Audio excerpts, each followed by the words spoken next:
হাওড়ার অঙ্কুরহাটিতে দুর্ঘটনার কবলে নওশাদ সিদ্দিকী। পুলিশ সূত্রে জানা যায়, রাত 10:30 নাগাদ কলকাতার দিক থেকে আসা নওশাদ সিদ্দিকীর গাড়ি ডোমজুরের দিকে যাচ্ছিল। হঠাৎ অঙ্কুরহাটি চেকপোস্টের কাছে বাঁক নেবার সময় একটি লরির সাথে পাশাপাশি ধাক্কা লাগে। ঘটনাস্থলে ক্ষতিগ্রস্ত হয় নওশাদ সিদ্দিকীর গাড়িটি। ঘটনার খবর পেয়ে নিবরা ট্রাফিক গার্ডের কর্মরত অফিসারেরা এবং ডোমজুর থানার পুলিশ আধিকারিকরা আসেন। এছাড়া আশপাশের মানুষজন ছুটে আসেন। ঘাতক গাড়িটি এবং গাড়ির চালককে আটক করেছে পুলিশ। যদিও এই ঘটনায় হতাহতের কোনো খবর নেই। পুরো বিষয়টি খতিয়ে দেখা হচ্ছে।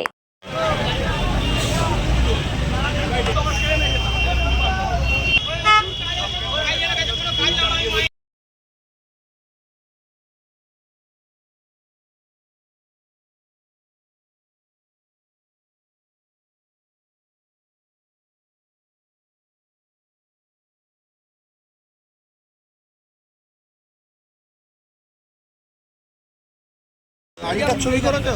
আমার থানা থেকে কল আসছে, আমি যাবো। চল হয়ে গেছে। লাইটটা দাও, লাইটটা দাও, রেডি করছি তাড়াতাড়ি।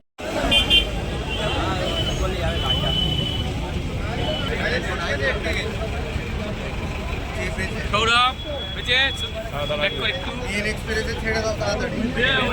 পরে আগে এই ছিল ঘটনাতে। হ্যাঁ, গাড়ি পিছনে ছিল। হ্যাঁ ওই রকম করো।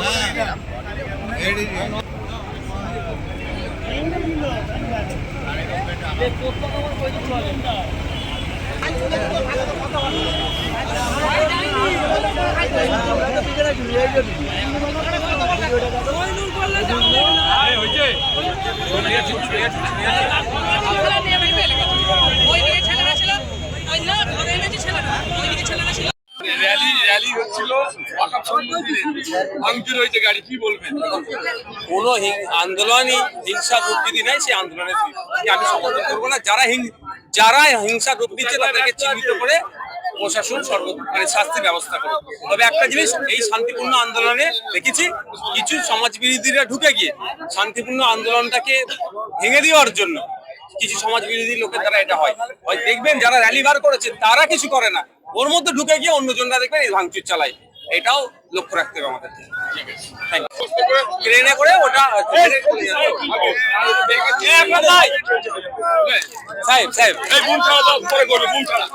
বলছে কিভাবে দেখছেন? এখানে অবশ্যই ফ্লাইওভার হওয়া দরকার, কারণ যে জ্যামটা এখানটায় লাগে, মানে আমার তো আগে ছোটের উপর দিয়ে হয়েছে, আমার জায়গায় বাইক, 4 চাকার জায়গায় বাইক থাকলে এখন স্পট ডেট হতো।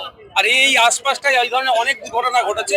ফ্লাইওভার খুবই দরকার, কারণ এখান থেকে হাওড়া জেলার ডুমজুর, মুন্সিরহাট, ইভেন আমাদের হুগলি জেলার যাওয়ার একটা পথ হচ্ছে এদিকটা। বাইক নিয়ে প্রচুর মানুষ কলকাতাকে যাতায়াত করে, তাদেরও অনেক সমস্যা। তাহলে আপনি এখন যাবেন কিভাবে? আমার অন্য গাড়ি আসছে, গাড়িতে করে যাবো। তাহলে আগে অভিযোগ করবেন? অভিযোগ এটাই যে আমার সম্ভবত হচ্ছে মদ্যপান করে গাড়ি চালাচ্ছিল। এইগুলোতে স্ট্রিক্ট হওয়া দরকার, কঠোর হওয়া দরকার, যে মদ্যপান করে কোন রকম গাড়ি চালালে তাকে ফাইন শুধু নয়, তার জরিমানা থেকে সাথে সাথে যেমন তাদের জেলের ব্যবস্থা করা হবে। কিন্তু এক্ষেত্রে আমি ভাই মেশিন দিয়ে চেক করে নিও মদ্যপান করে আসছিল কি ছিল। দাদা আজকে ছিল গাড়িটা সিগনালে দাঁড়িয়ে ছিল, সিগনালে দাঁড়াতে বাঁ সাইডে চেপে দাঁড়িয়ে ছিল একটা বড় গাড়ি, পাঞ্জাব লরি এসে সেটাকে, একটা পাঞ্জাব লরি এসে পুরো সামনে ফেসটাকে চেপে দিয়েছে। হয়তো আমরা এটাই আশঙ্কা করছি যে সংখ্যালঘু মুখ হিসাবে নওশাদ সিদ্দিকী বারবার বিধানসভার মধ্যে যে অত্যাচার মানে প্রতিবাদ করছে, তার হয়তো পরিকল্পনা করে হয়তো এটা হতে পারে, যে শাসক দলের পরিকল্পনা হতে পারে যে এইভাবে বারবার করে। এর আগেও আমরা দেখেছি গড়পা পোলেও একই কেস ঘটেছিল। তা আমরা আশঙ্কা করছি যদি দোষী এইভাবে কিছু হয়ে থাকে, কঠোর থেকে কঠোরতম শাস্তির আবেদন করছি। লরি তো আপনারা দেখতে পাবেন, ওখানে গাড়ি দাঁড়িয়ে আছে, পুরো সামনের ফেস চাকা সহ খুলে গেছে, পুরো সামনের ফেসটাই চলে গেছে সামনের দিক। কটার সময় হয়েছিল? ওই 1 ঘন্টা আগে হবে। উনি বিধানসভা থেকে ফিরছিলেন, 10:30 নাগাদ হয়েছে। হ্যাঁ, কলকাতা থেকে আসছিল। এখানে রাস্তা উনি ভেবেছে এই রাস্তাটা খালি থাকে, এই রাস্তা দিয়েই যাতায়াত করেন বিধানসভা। হ্যাঁ, না চোট হয়নি, তবে বড় রকমের চোট হতে পারতো। যদি 2 চাকা হতো হয়তো দেখা যেত স্পট ডেড হয়ে যেত, যেভাবে চেপেছে। তা ওটা 4 চাকা বলে অনেকটা সেভ হয়েছে। ভাইজান বলে গেছে যদি উনি হয়তো ড্রিঙ্ক করে আছে, যদি ড্রিঙ্ক বা কোনো পরিকল্পনা হয়ে থাকে তার জন্য উনি যদি আইনত ব্যবস্থা নেবেন। ঠিক আছে, তোমার নাম? আমার নাম এস কে আব্দুল রাকিব, আমি মুনসানি। ভাইয়া কি হয়েছিল? এখানে এই গাড়িটা দুটো সিগন্যাল ছিল, সিগন্যালই দাঁড়িয়েছিল। একটু নামাও না। যে গাড়িটা চালাচ্ছিল লরি, আর জানি না ও কোনো নেশা করে আছে কি বলতে পারবো না। আমি যদি আর ওকে ডেকে মুখ চেক করি, আপনি কি একটা দুটো করে চাটানি দেবে, আমি তো সেটা করতে দেবো না। ও তো গাড়ি রেখে ভয়ে পালাচ্ছিল, ওকে ধরেও ফেলেছিল, ধরেছিল। আমি বলেছি কেউ গায়ে হাত দেবে না ড্রাইভারের, কেউ গায়ে হাত তো দেয়নি। ও হচ্ছে বাঁদিকে গাড়ি টার্ন নিচ্ছে, বাঁদিকে কি আছে না আছে দেখবে না। আমার তো 4 চাকা ছিল, এখানে যে 2 চাকা থাকতো এতক্ষণ স্পট ডেট হয়ে যেত মানুষ। তো এবার হচ্ছে না গাড়ি অ্যাক্সিডেন্ট করেছে, আর গাড়ি তো টায়ার উড়িয়ে দিয়েছে। মানে যদি ওটা রানিং এ হতো মারা যেত, যে একটা রানিং এ এসেছে ভাই, ও বাঁদিকে দেখেনি, তো বাঁদিক দেখা উচিত অবশ্য, ডান দিক বাঁদিক দেখিয়ে গাড়ি চালানো দরকার। বড় গাড়ির পেছনে দেখা সম্ভব না, আমাদের ছোট গাড়ি আমরা গ্লাস দিয়ে পেছনে দেখি। বলছি আপনি কি বাড়ি ফিরছিলেন? অবশ্যই বাড়ি ফিরছিলাম। এটা ঠিক কটার সময় হয়? এই তো 10-15 মিনিট আগের কথা। আপনার চাকাটা ফাটা দেখলাম। পুরো টোটাল গাড়িটার উপরে ওর গাড়ি তুলে দিয়েছে, মানে একই সাইডটাতে ও লরি ছিল। লরিটা? হ্যাঁ, তা কেন এরকম হলো কেন হঠাৎ? এবার তো ওকে জিজ্ঞাসা করতে হবে। এটা কি মনে হচ্ছে দাদা? এটা কি নিছক দুর্ঘটনা না এর পেছনে কিছু? পেছনে পুরো আমি ওটা বলতে পারবো না দাদা, আমি অসত্য পথ অবলম্বনের পক্ষে কোনোদিন নয়। ওর উচিত ছিল গাড়িটা যখন দাঁড়িয়ে আছে বাঁদিকে নিয়ে টান নেবে, ওর উচিত ছিল বাঁদিকে একটু দেখা, বাঁদিকে দেখে একটু গাড়িটা চালানো।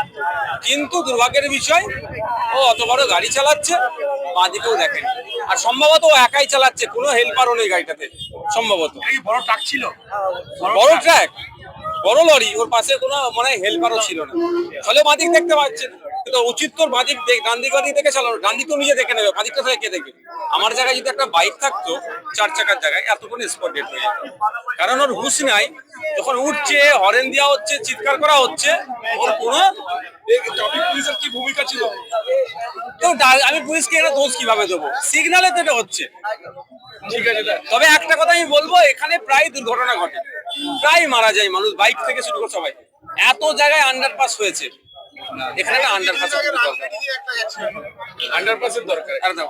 দাদা ড্রাইভার কি মদ্যপ ছিল? মদ্যপ আমি তাকে দেখে জিজ্ঞাসা করিনি, ডোমজুর থানার আইসি স্যারের সাথে কথা হবে মাত্র। আমি বললাম অন্তত ওকে আগে চেক করুন, ও আপনার মদ্যপান করে আছে নাকি। যদি মদ্যপান করে চালাই, যে থানা দিয়ে যায় সেটা দেবে না। আর কি বলবো, বলছি আমি কি ওর কাছ থেকে আমি ক্ষতিপূরণ চাইবো? গরিব মানুষও কিভাবে দেবে? আমি ওকে ক্ষতিপূরণ চাওয়ার আমি পক্ষপাতী নয়, চাইবো না। ঠিক আছে দাদা, একটু গরিব মানুষও বলছি কিন্তু এখানে ওকে তো বুঝে শুনে গাড়ি চালানো দরকার। ভাইজান ঠিক আছে।